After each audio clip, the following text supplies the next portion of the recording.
सभी को राधे राधे। सौरभ वैदिक एस्ट्रोलॉजी यूट्यूब चैनल पर आप सभी का हार्दिक स्वागत है।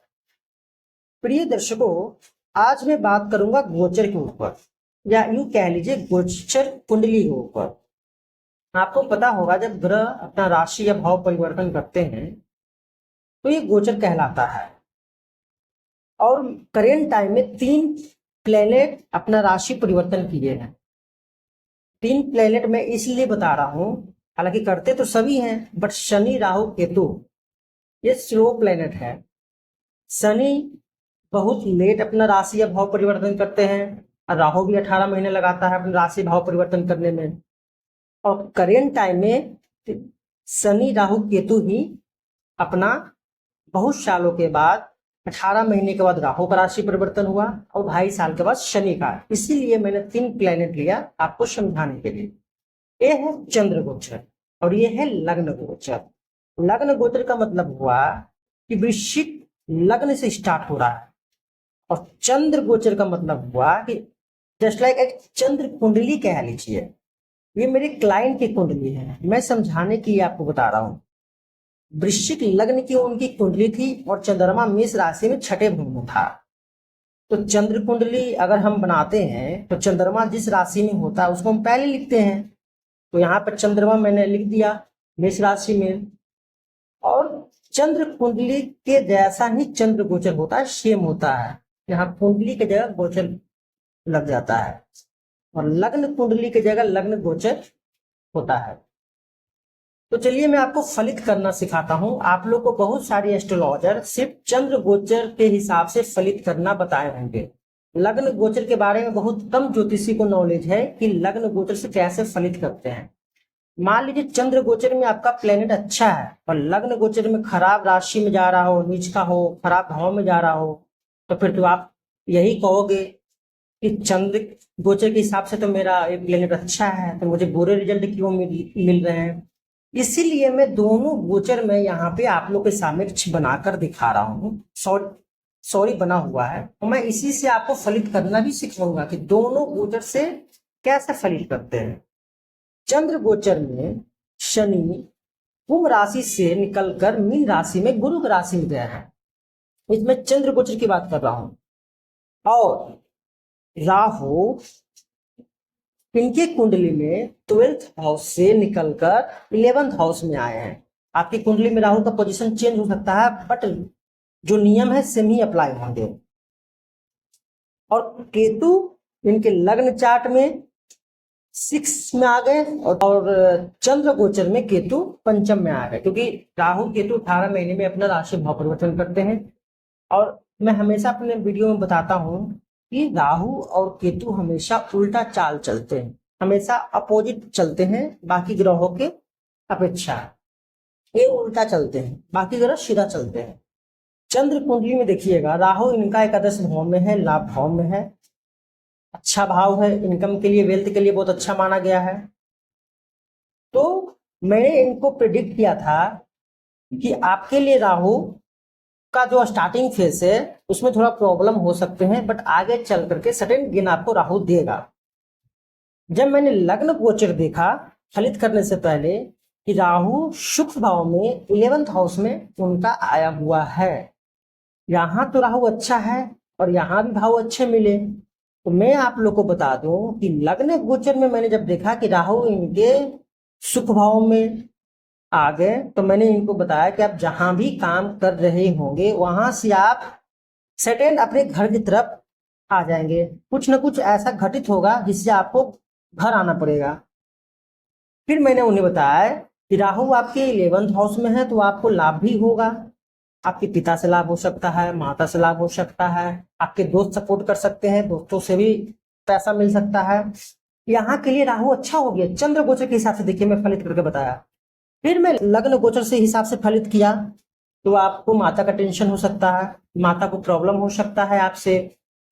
राहु ऐसा आप बाहर रहते हो तो ऐसा कुछ हो जाएगा, घटित होगा जिससे आप घर आना पड़ेगा, आपको प्रॉब्लम हो सकती है, चोट चपेट लग सकता है। और तीसरी दृष्टि वापस से रोग ऋतु शत्रु भाव पे जा रहा है, चोट लगने की समस्या बढ़ सकती है। मैंने ऐसा फलित किया था।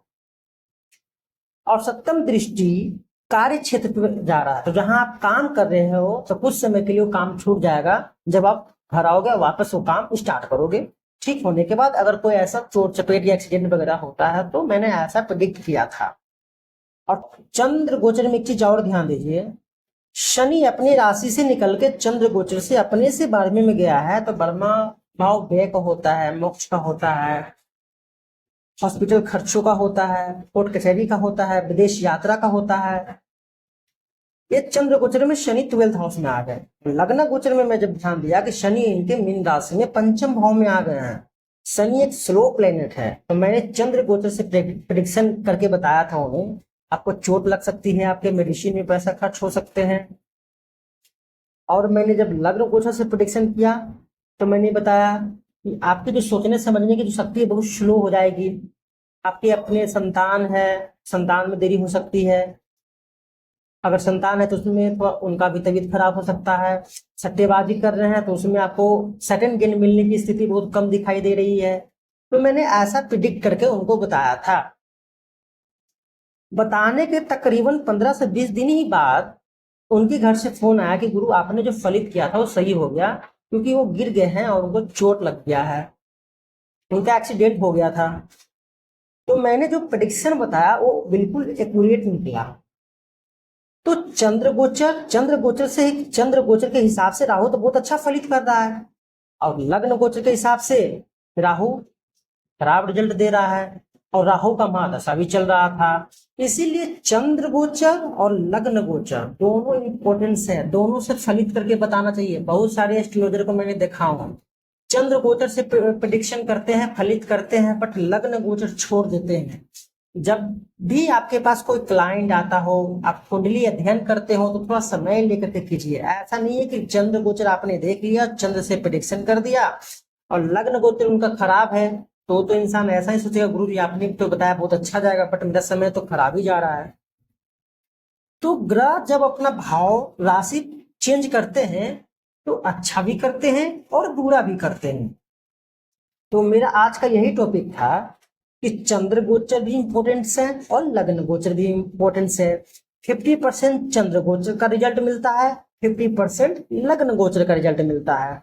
मैंने आपको समझाने के लिए बताया, और मैं जितना भी अपने लाइफ में कुंडली देखा हूं, मैं ये नहीं कि मुझे घमंड है अपने ऊपर, आज तक कभी गलत फलित नहीं हुआ है।